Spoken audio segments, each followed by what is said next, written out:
people are so sick of hearing that you just need to wait a little bit longer because it has been prolonged by so much intervention, both on, that loan modification I was telling you about, the boomers refusing to sell, believing their estimates, I should say, as well as, kind of the bank bailout and sort of hopium around rate cuts. But I think fairly soon, all of those narratives are kind of collapsing and this is going to start escalating. Melody Wright, author of the M3 Melody Substack. It is so wonderful to welcome you back to the show. Great to see you as always, Melody. Really appreciate you taking the time.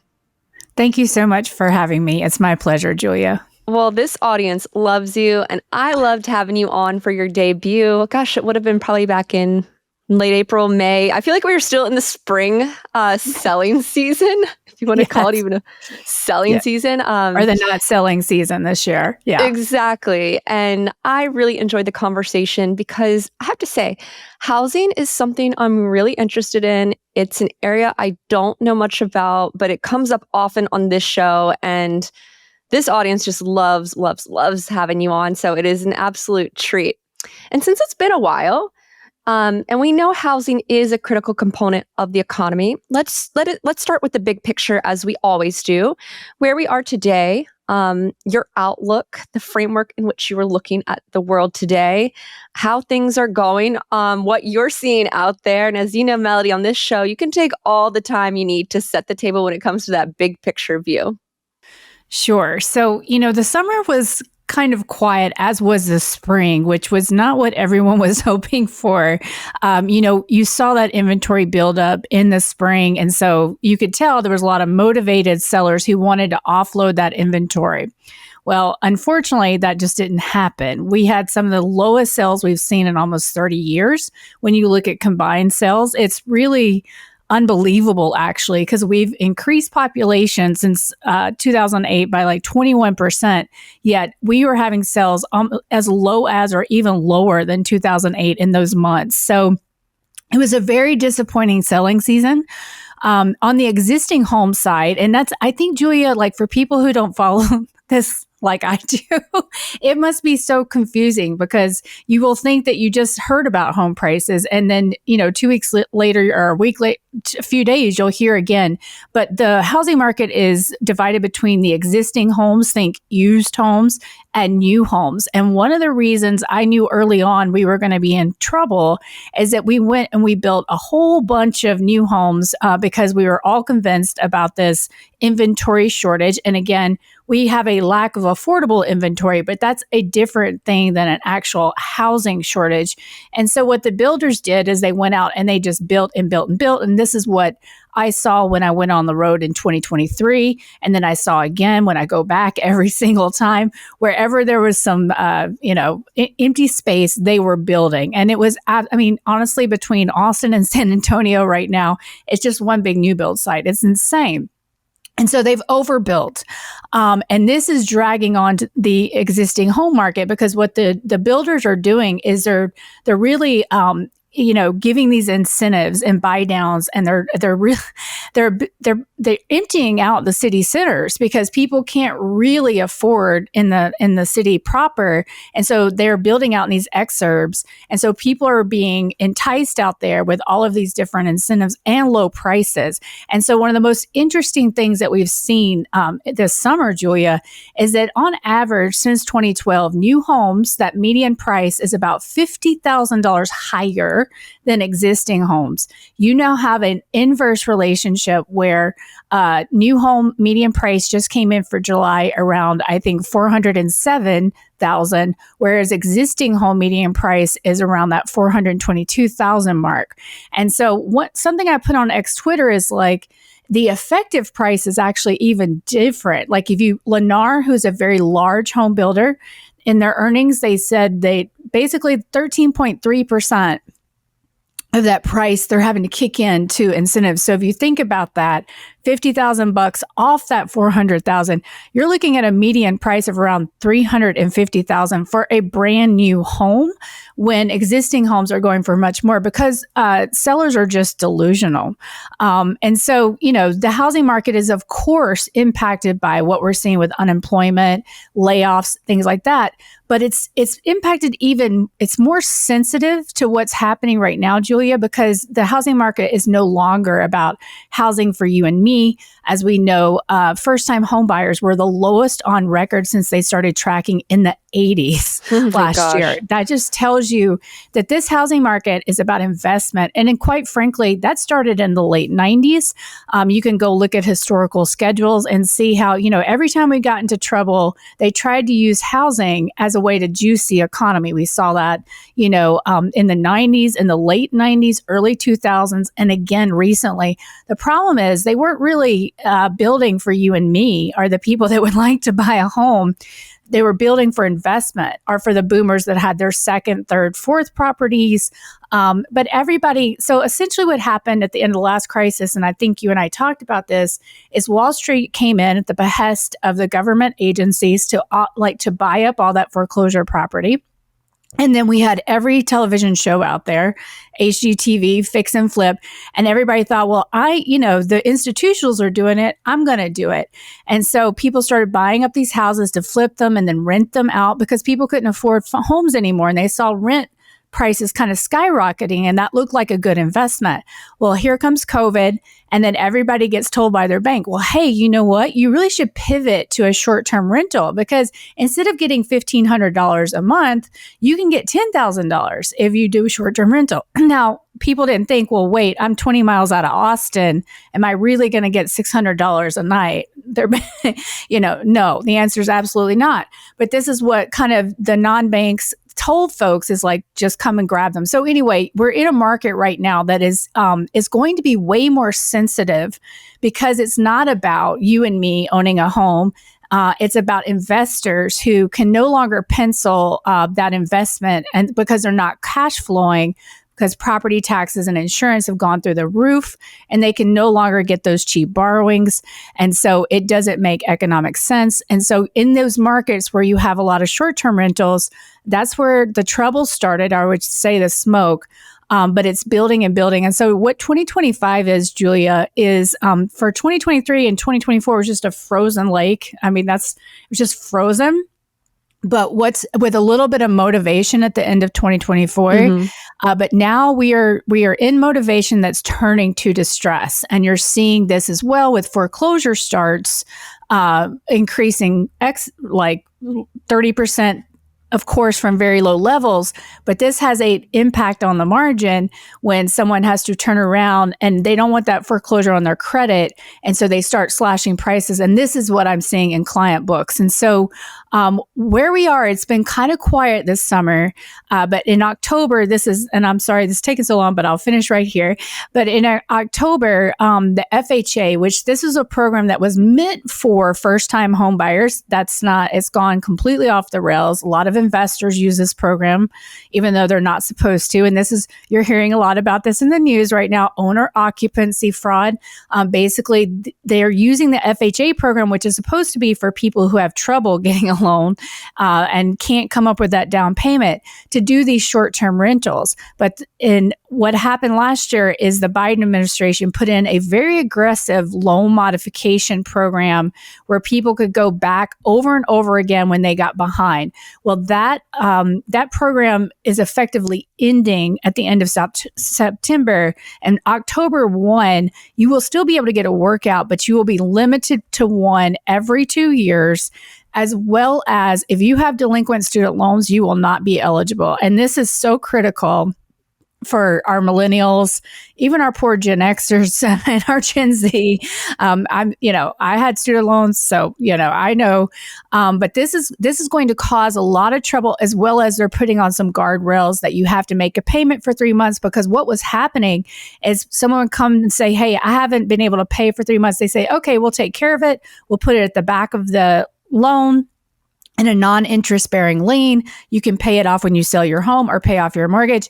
And then they wouldn't pay for 3 more months. And then they would come back and do it again. And then that just kept going and going. And so now that is over, things are about to get very interesting in housing. Wow. And that what you're referencing there, that's the owner occupancy fraud, right? Well, so I said too much. Okay, so no. You can say as much as you want on the show. I just want to make okay. So that's different. That's the student loan delinquencies then. Yeah, so FHA was a program that was meant for first-time home buyers. Right. But what happened is investors used it back during the GFC too, because you only have to put down like 3.5%. You don't have to have a great credit score. And I think there's been a lot of fraud that's been happening with loan officers telling people, hey, you really don't even have to pay this mortgage. Like, you won't have to pay it for years because you can keep getting these workouts. And so the investors were using those FHA programs. And now what's going to, and they were saying, okay, I'm going to own or occupy this. This is going to be my primary residence. But in fact, they were actually going to rent it out either for a long-term rental or a short-term rental. And now that till is getting closed by October. Interesting. And I think that was highlighted. Wasn't that highlighted in like a study from the Philly Fed maybe? That's correct. Okay. You're absolutely right. And then so question then, how prevalent do you think this issue is, and if that's going to get curbed, or what kind of risk does that pose to like mortgages or something? I don't know. Like, what do you think? Is there a risk there then, or what's that? 100%. You're right on the money. So, how prevalent? Well, the Philly Fed themselves, that paper came out in January of 2023. I wish that our Fed read the things that it published. And it said that, mortgage fraud did not stop after the GFC. And in fact, anytime investors are involved, there's about a 30% chance it's fraud. 30%. I think based on what I've seen, Julia, it's more like 40 to 50%, if not more. And now what you're seeing played out politically, and I don't like to talk about politics, but this is actually quite funny. I mean, funny is probably not the right word. Ironic that they're using mortgage fraud to play political. And by the way, everybody does it. They do it on the right. They do it on the left. But this is what's happening with the president, firing Lisa Cook. He's accusing her of occupancy fraud on her mortgage because she took out 2 loans and said she was a primary. I don't know the facts of this case. However, Pulte has just created a tip line for this. And this could be very impactful if they prosecuted this, Julia. They're very aware of it. They're very aware.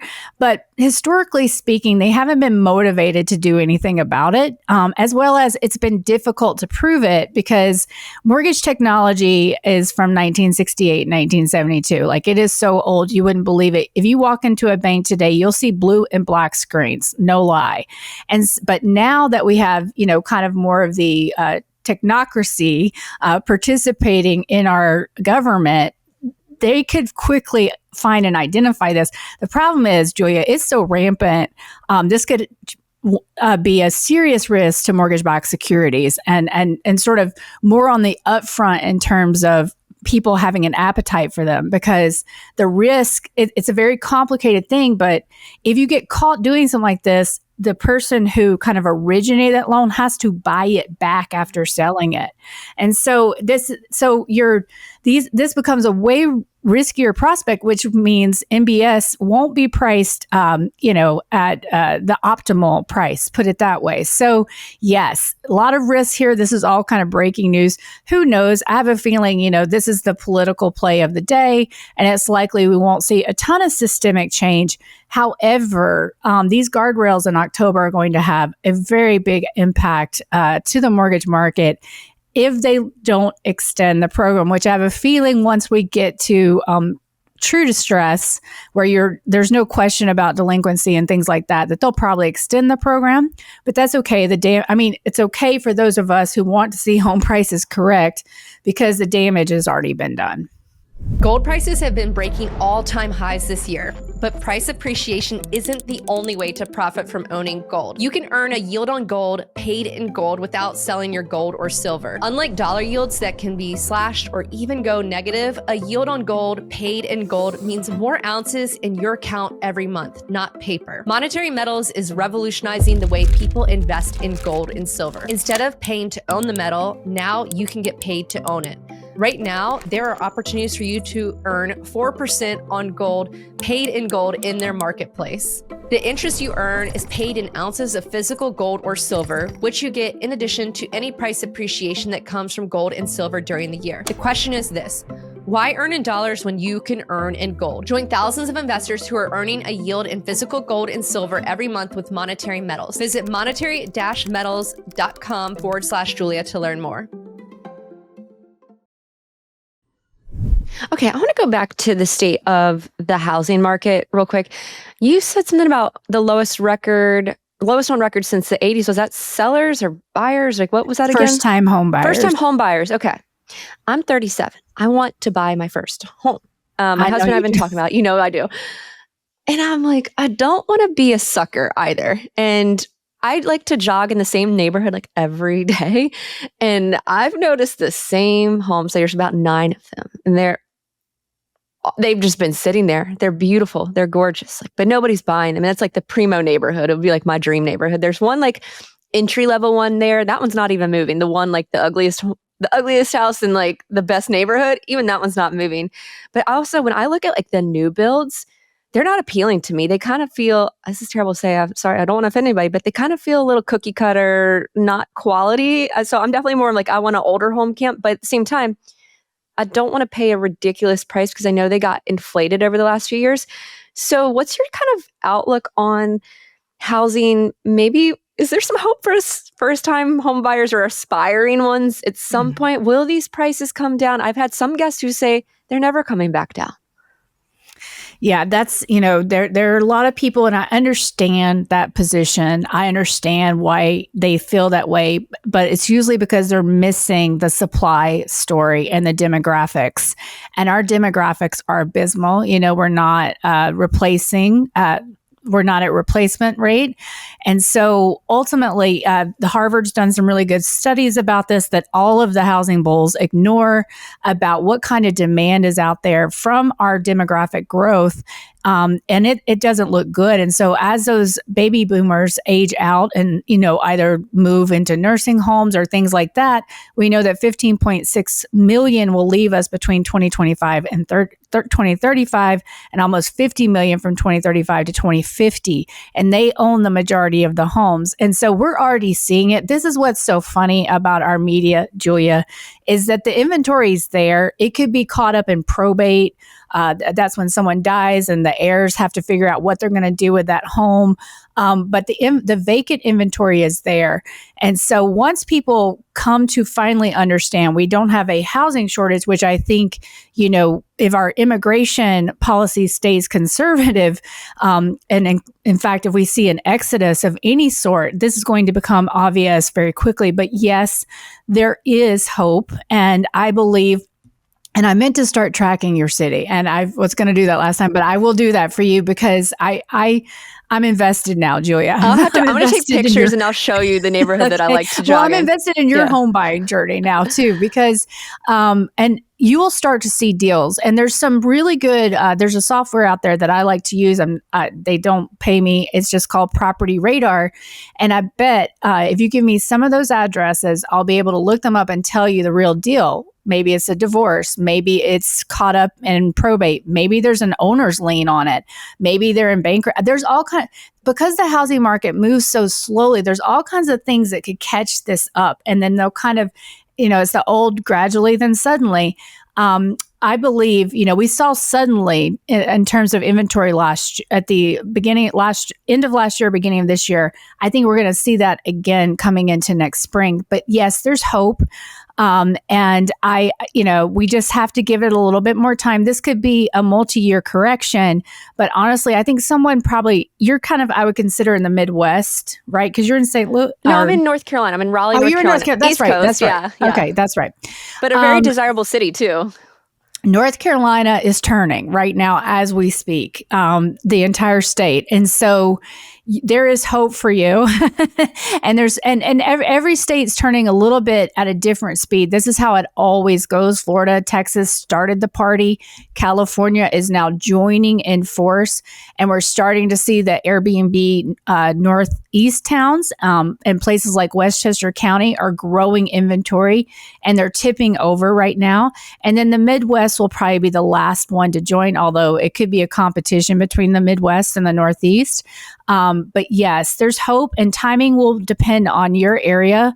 But, I'd say, and people are so sick of hearing that you just need to wait a little bit longer, because it has been prolonged by so much intervention, both on, that loan modification I was telling you about, the boomers refusing to sell, believing their estimates, I should say, as well as, kind of the bank bailout and sort of hopium around rate cuts. But I think fairly soon, all of those narratives are kind of collapsing, and this is going to start escalating. Yeah, I can imagine it could probably be a little emotional too. Like if you look at your Zestimate and you see what your house is, because it probably gives you this perception of like wealth that maybe it's a little higher than you think, or I don't know. Like there's a lot of asset price inflation, and it's not necessarily liquid. I call it the Zest effect, because it's the wealth effect. It's that the wealth effect that if you think that your house is worth a lot, you're going to spend more, or at least that's what they hope. More prosperous. Yeah, exactly. That's what they hope anyway. But I call it now the Zest effect, because everyone is wedded to their Zest. And Julia, there is nothing more emotional than housing. Like and this was something when I first started on X Twitter that I realized very quickly, because people were very passionate about it, and it's very emotional. Yeah. We have a lot of boomers who watch this show, and I love my boomers, so I'm not going against them. I love my boomers. They actually are the biggest percentage of my audience is boomers, followed by Gen X, and so I love them. I want to own a home too. At some point. I think last time we talked about this, is it fair to say we are in a bubble? Oh, yes. We are in an insane bubble that has been fueled by speculation that went on steroids after the GFC.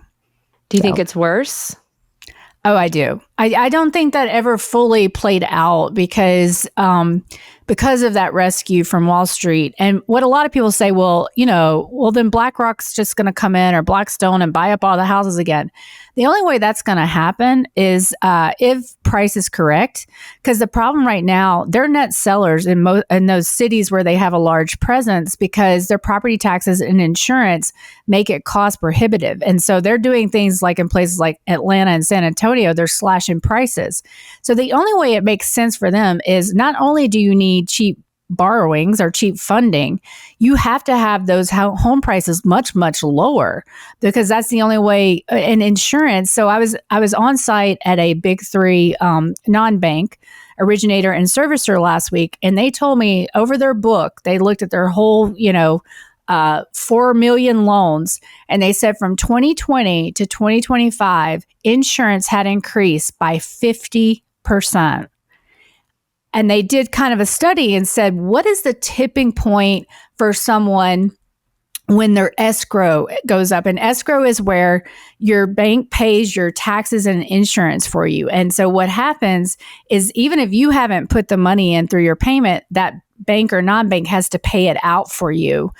So they care a lot about this. Yeah. Like, what's the tipping point to put someone into delinquency when their escrow goes up? Because when your escrow goes up, your payment changes. So let's say your taxes go up and your insurance goes up. You're none the wiser. You're just paying your mortgage payment. And then suddenly you get a letter in the mail that says, FYI, your loan payment is now $500 more a month. I mean, I can't think of anything more distressing to get in the mail, right? But that's what's happening. And North Carolina, before Helene, they were talking about raising home insurance by 40%. Before Helene, 40% before. Wow. 40 before. So this is and so the servicer said, actually, right around 9% is the tipping point. I have seen escrow notices go out far exceeding that 9% because of the increased taxes and insurance. And so this is tipping people into delinquency. And it has been since basically late 22, 23, but you've had these aggressive loan modification programs that have kind of been catching them before they go over the dam. But the buildup behind the dam is so big. Come October 1st, we're going to start to see them coming over that dam. So we really need to be paying attention for October then. Yeah, it'll take some time, but by Q1 to Q2 of 2026, our foreclosures will be meaningful. Yeah. So is it fair to say that the spring and summer selling seasons were just abysmal? Like, how would you characterize it? Like, what would be your word? They were so bad, it's hard to comprehend because, again, we've increased population. How could we be having sales as low, the lowest in 30 years? How's that even possible? And so they were really bad. So, and those are like the most important seasons for selling, because now we're getting into fall's going to be, we're at the tail end of summer. Fall's going to be here before we know it. So what does that kind of set us up for then? So this is very interesting, where we are. And so, history does not repeat, but what's fascinating is we've been tracking along 2008 in terms of price gains and not gains or deceleration. So what happens, you get your seasonal price peak in June for the existing homes, because that's when everybody's buying, selling, and then it just starts coming down. You see this every year. You saw prices increase in 2007, prices increase in 2008, like during that selling season. But on the back half, you can come down very quickly because the people that are listed are pretty desperate. And so what we could see from here, Julia, is a very accelerated deceleration because this is seasonally when price start to go down. And we're already seeing, yesterday Case-Shiller came out with its seasonally adjusted series saying that for, I think, the third or fourth month, prices are down month over month. You don't see that in the selling season. Again, in 2007, 2008, that didn't really happen. And so this is kind of a big deal. And the end of the year could get very interesting. And we could end up at the end of the year with year over year significant price declines. And so, it just kind of depends on, I was really kind of hoping we'd see lower rates at this point, because last year we got a bit lower than where we are right now. And you saw a ton of inventory coming to market again, because what's in the seasonal downturn, which is what we're in right now, people pull their inventory because they weren't able to sell. They're frustrated. They don't, they're just like, I'll get it in the spring again. But October is when the Florida, Arizona, kind of those Sunbelt states, that's when their season starts, or the snowbird season. So it's going to be very interesting. Again, that's why this fall, I'm saying, is going to be very telling about our speed in terms of this housing market correction. I'll have to get you back on in the fall, in October. We have to discuss this. Let me ask you this, because one of the things I've learned from our conversations is mortgage rates are influenced by the bond market rather than the Fed directly. So we have the Fed meeting coming up in a couple of weeks. What impact do you anticipate from, I don't even want to say, they're probably going to cut. I think most people think they're going to cut. But I'll say potential rate cut in September, what kind of impact do you anticipate that could have on home buyers and the overall housing sector, if any?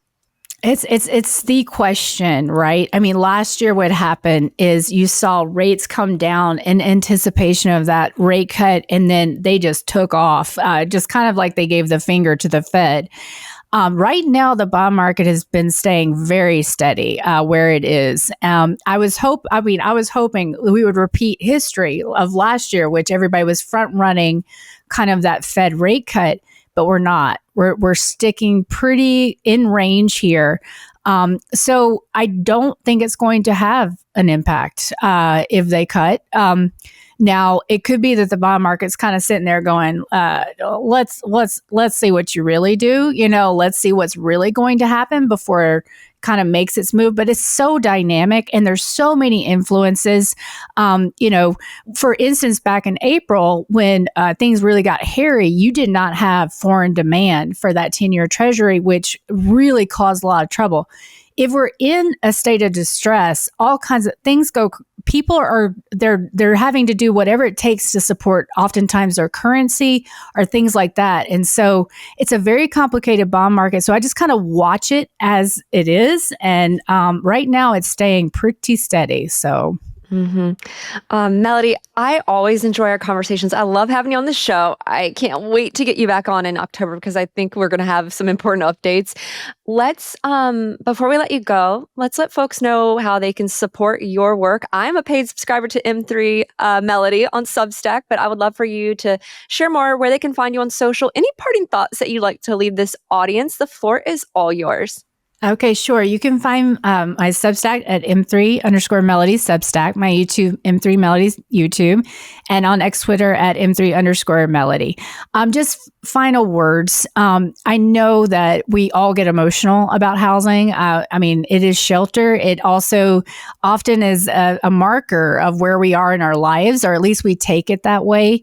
But when we get in over our skis, it causes all kinds of stressors that really impact our relationships and our quality of life, and it's not worth it. And I know that renting is very annoying and you want to feel like that home is yours. But honestly, in this environment, property taxes are so high. It's what many people are saying. It's like a mortgage payment. And so we need to let all of this malinvestment get out of the system.